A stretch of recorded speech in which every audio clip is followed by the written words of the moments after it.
भाई लोग ये उमलिंग क्रॉस करके आप उठने का टाइम में गाड़ी एक ठू लाटुम्बई से आ रहा था बस पलटी हो गया।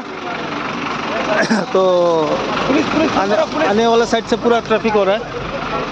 आदमी लोग भी फंस गया। हम लोग बहुत कष्ट करके निकाला कुछ आदमी को, और आदमी एक दो आदमी फंसा ही हुआ, पाँव फंसा हुआ है बस में।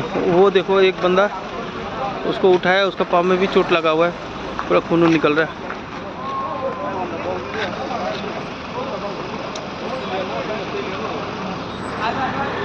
अभी जितना सका उतना मदद करके आदमी लोग को निकाला है।